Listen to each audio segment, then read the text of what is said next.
હવે વિદ્યાર્થી મિત્રો આપણે જોઈએ સ્વાધ્યાયનો દાખલો 7.7. રકમ શું છે? R બરાબર 20 ઓહમ, L બરાબર 1.5 હેનરી અને C બરાબર 35 માઇક્રોફેરાડે ધરાવતા LCR શ્રેણી પરિપથ સાથે ચલિત બદલી શકાય તેવી આવૃત્તિવાળો 200 વોલ્ટ એસી સપ્લાય જોડેલ છે. જ્યારે સપ્લાયની આવૃત્તિ પરિપથની પ્રાકૃતિક આવૃત્તિ જેટલી થાય ત્યારે એક પૂર્ણ ચક્ર દરમિયાન પરિપથમાં રૂપાંતર પામતો સરેરાશ પાવર કેટલો હશે? તો સૌપ્રથમ વિદ્યાર્થી મિત્રો આપણે ડેટા તૈયાર કરી લેશું. LCR શ્રેણી પરિપથની વાત છે.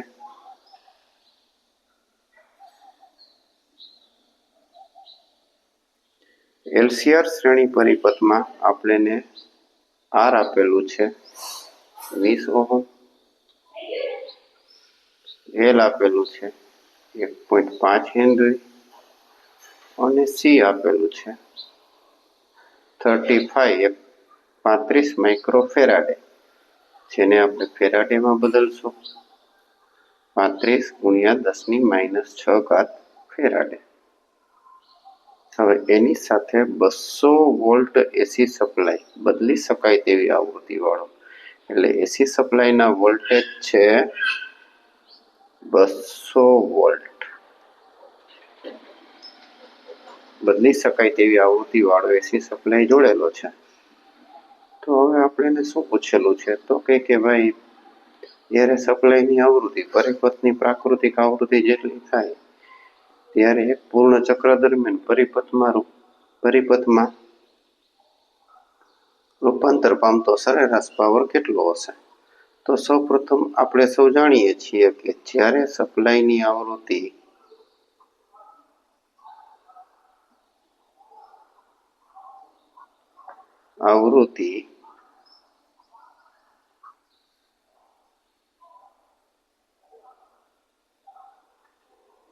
પ્રાકૃતિક આવૃત્તિ જેટલી થાય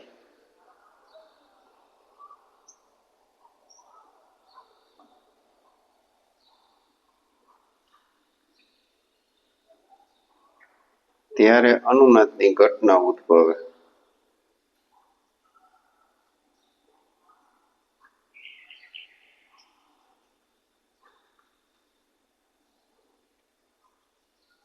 હવે અનુનાદની જ્યારે ઘટના થાય ત્યારે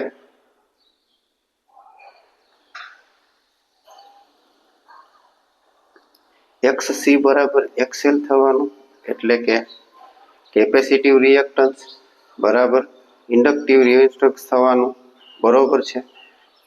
તો ત્યારે કડા તફાવત આપણને મળશે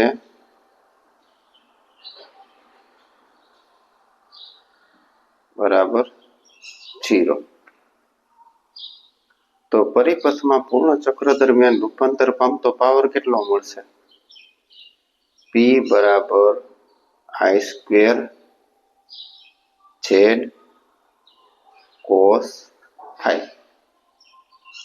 હવે XC બરાબર XL થાય ત્યારે Z ની જગ્યાએ પરિપથના ઇમ્પિડન્સની જગ્યાએ આપણે R લખી શકીએ, એટલે મેં લખેલું છે R.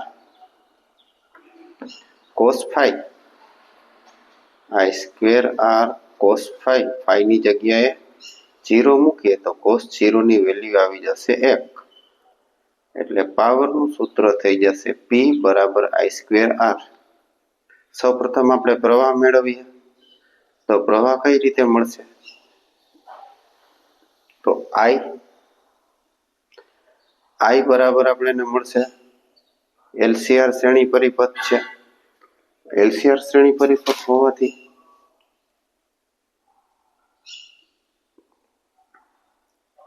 I બરાબર V/Z.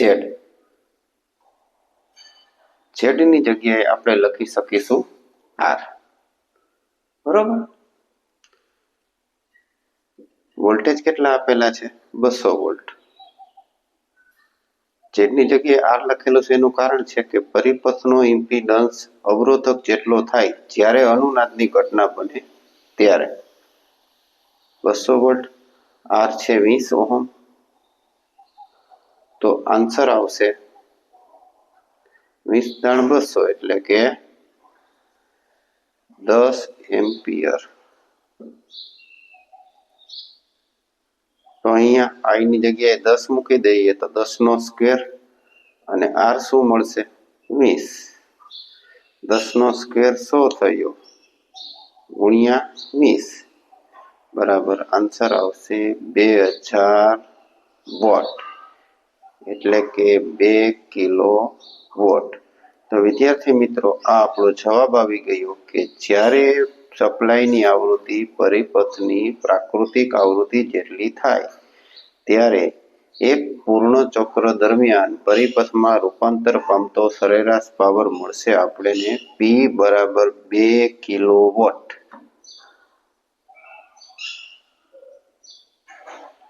હવે ત્યાર પછી આપણે જોઈએ સ્વાધ્યાયનો દાખલો 7.8. બોર્ડની પરીક્ષામાં 4 માર્ક્સમાં આ દાખલો પૂછાવાની સંભાવના. એમ લખેલું છે કે એક આકૃતિ આપેલી છે 7.17. આ આકૃતિ છે 7.17 મુજબ ચલિત બદલી શકાય તેવી આવૃત્તિ વાળો 230 વોલ્ટ એસી સ્ત્રોત. આ એસી સ્ત્રોત છે 230 વોલ્ટનો. એલસીઆર પરિપથ, એલસીઆર શ્રેણી પરિપથ સાથે જોડેલ છે. એલ બરાબર 5 હેનરી. એલ આપણું અહીંયા ઇન્ડક્ટર છે. કેટલું આપેલું છે 5 હેનરી. સી બરાબર 80 માઇક્રોફેરાડે.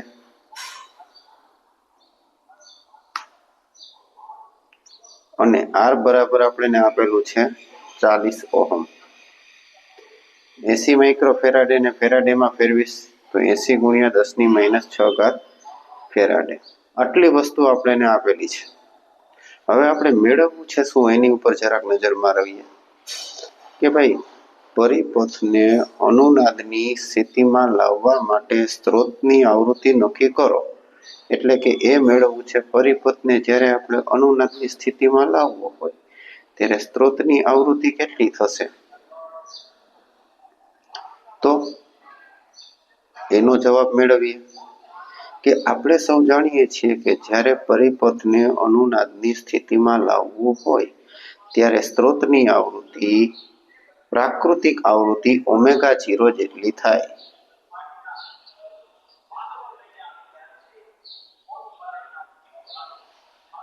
પ્રાકૃતિક આવૃત્તિ ω0 જેટલી થાય.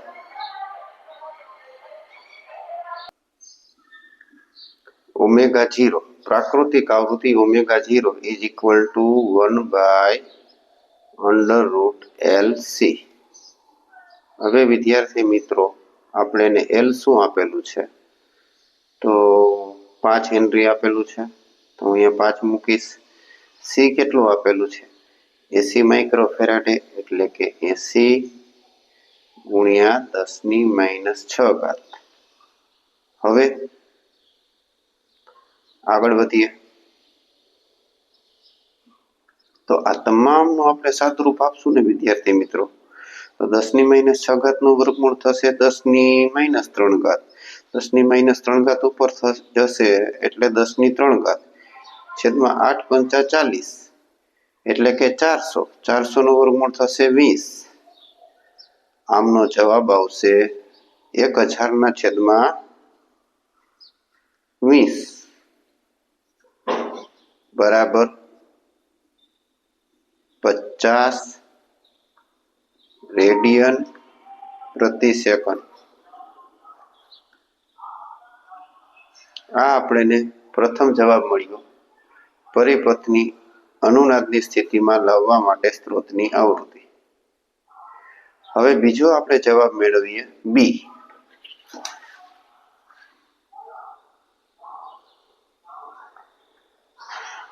અનુનાદની સ્થિતિમાં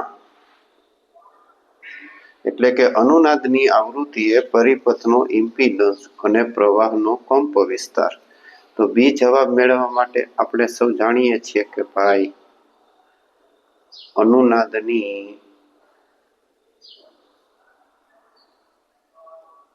આવૃત્તિ એ પરિપથનો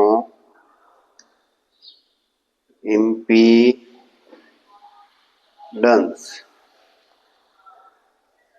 Z ઇઝ ઇક્વલ ટુ થશે R. R કેટલા આપેલા છે?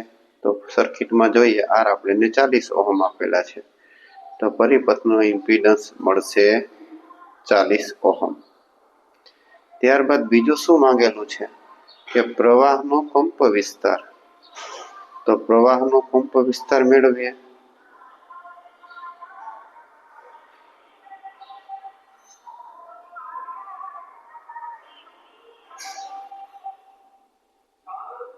Im પ્રવાહનો કંપ વિસ્તાર Im બરાબર આપણે મેળવી શકશું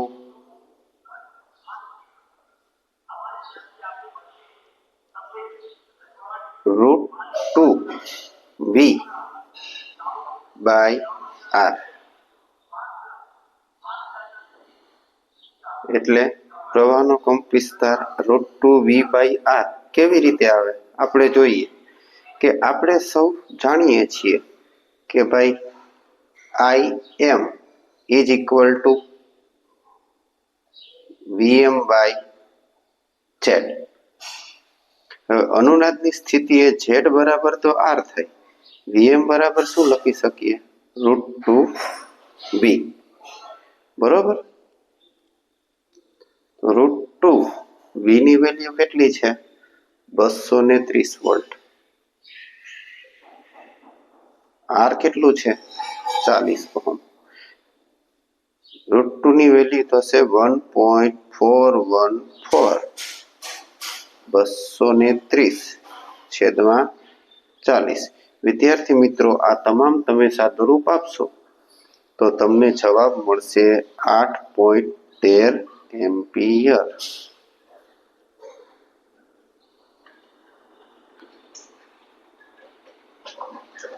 આ થયો પ્રવાહનો કંપ વિસ્તાર. તો આ થયું આપણું બી. હવે સી. સીમાં શું માંગેલું છે વિદ્યાર્થી મિત્રો? તો કહે છે કે પરિપથના ત્રણેય ઘટકોના બે છેડા વચ્ચેનો RMS વોલ્ટેજ. તો પરિપથમાં કેટલા ઘટકો છે? 3 ઘટકો, ઇન્ડક્ટર, કેપેસિટર અને રેઝિસ્ટન્સ. તો આપણે ઇન્ડક્ટરથી શરૂઆત કરીએ કે ઇન્ડક્ટરના બે છેડા વચ્ચેના RMS વોલ્ટેજ કેટલો થશે?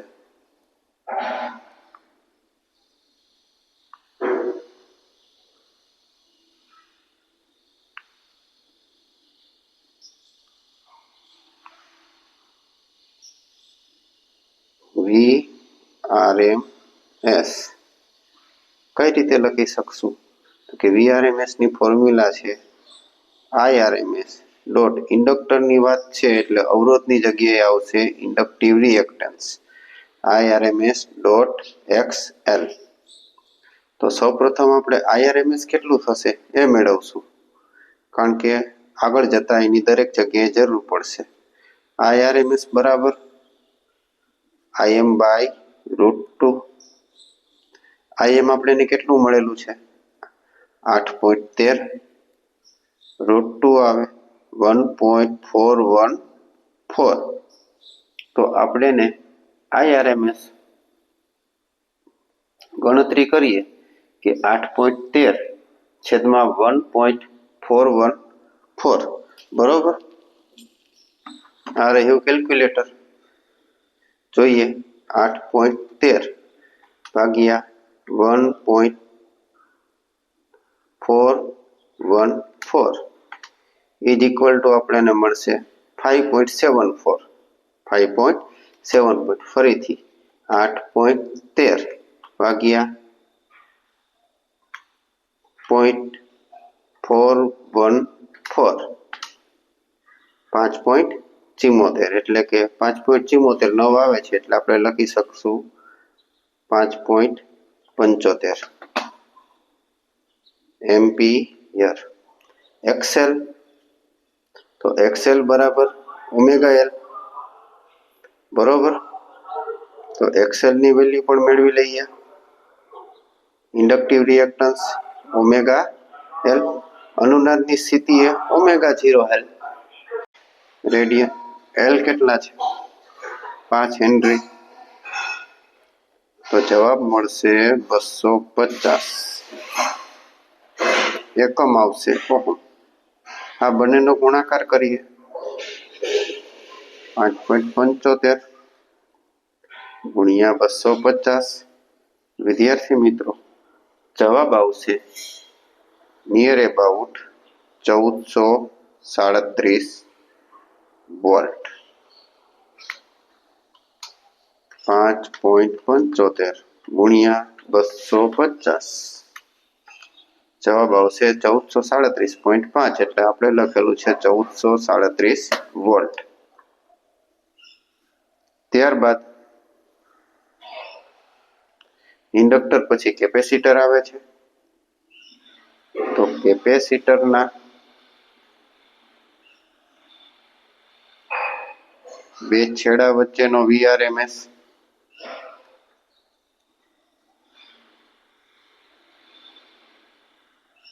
આરએમએસ વોલ્ટેજ એટલે કે VRMS is equal two IRMS dot XC capacitive reactance આવશે. વિદ્યાર્થી મિત્રો આપણે આઈઆરએમએસ ની તો ગણતરી કરી લીધેલી છે. આપણે હવે માત્ર ગણતરી કરશું કેપેસિટિવ રિએક્ટન્સ એટલે કે એક્સસી. એક્સસી બનશે તમને 1/2 ઓમેગા સી એટલે કે 1/2 ઓમેગા 0 સી. ઓમેગા 0 ને આપણે કેટલા લખીએ છીએ 50. અહીંયા 50 આપણે મેળવેલા છે. સી એટલે 80 ગુણ્યા 10⁻⁶. 10⁻⁶. 10⁶ ઉપર જશે છેદમાં 8 પંચા 40 અને 2 મીંડા એટલે 4000. આનું વિદ્યાર્થી મિત્રો તમે સાદુરૂપ આપશો તો આનો તમને જવાબ મળશે 250. કારણ કે આપણે ખબર જ હોય કે અનુનાદની સ્થિતિએ એક્સસી અને એક્સએલ બંનેની વેલ્યુ સરખી જ હોય. 250 મળી ગઈ. તમે ડાયરેક્ટ એક્સસી બરાબર 250 પણ લખી શકો કારણ કે પરિપથમાં આપણે અનુનાદની સ્થિતિએ જ તમામ ડેટા મેળવેલો છે. આઈઆરએમએસ 5.75 ગુણ્યા 250 ઇઝ ઇક્વલ ટુ જવાબ મળશે નિયર અબાઉટ 1437 વોલ્ટ. તો વિદ્યાર્થી મિત્રો આપણે જોઈ શકીએ છીએ કે ઇન્ડક્ટરના બે છેડા વચ્ચેનો વોલ્ટેજ અને કેપેસિટરના બે છેડા વચ્ચેનો વોલ્ટેજ બંને સરખા છે. તો એલસી આપણને રકમમાં એવું પણ પૂછેલું છે કે દર્શાવો કે અનુનાદની આવૃત્તિએ એલસી સંયોજનના બે છેડા વચ્ચેનો સ્થિતિમાનનો તફાવત શૂન્ય છે. તો જોઈ શકીએ છીએ કે એલસી, એલ એટલે ઇન્ડક્ટર અને સી એટલે કેપેસિટર એ સંયોજનના બે છેડા વચ્ચે વિદ્યુત સ્થિતિમાન સરખો છે. માટે બંને છેડા વચ્ચે વિદ્યુત સ્થિતિમાનનો તફાવત શું થશે? શૂન્ય થશે. બરોબર છે. આ વીઆરએમએસ વોલ્ટેજ આપણે આગળ મેળવેલો હતો ઇન્ડક્ટર માટે. અહીંયા એલ લખી દઉં ને અહીંયા સી લખી નાખો. બંનેનો તફાવત વીઆરએમએસ એલ ઇન્ડક્ટરના બે છેડા વચ્ચેનો વોલ્ટેજ, વીઆરએમએસ સી કેપેસિટરના બે છેડા વચ્ચેનો વીઆરએમએસ વોલ્ટેજ. શું મળ્યું? 1437 માંથી 1437 બાદ એટલે શૂન્ય. હવે આપણે ઇન્ડક્ટર અને કેપેસિટરનું મેળવું. અવરોધકના બે છેડા વચ્ચેનો આરએમએસ વોલ્ટેજ કેટલો થશે? તો અવરોધકના બે છેડા વચ્ચેનો આરએમએસ વોલ્ટેજ અહીંયા જ ડાયરેક્ટ ગણતરી કરી નાખું છું. અવરોધકના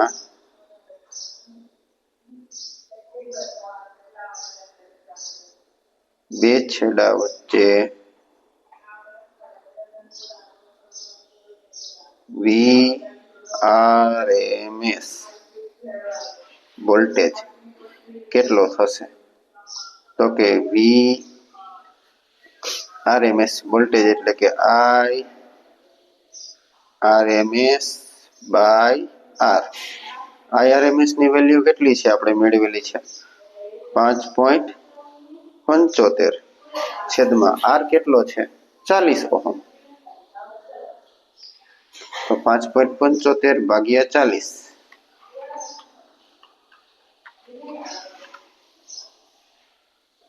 5.75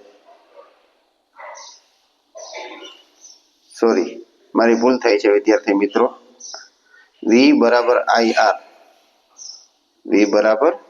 IR એટલે કે IRMS ડોટ R 5.75 ગુણ્યા 40 5.75 ગુણ્યા 40. વિદ્યાર્થી મિત્રો, માણસ માત્ર ભૂલને પાત્ર, નાની મોટી ભૂલ ક્ષમ્ય.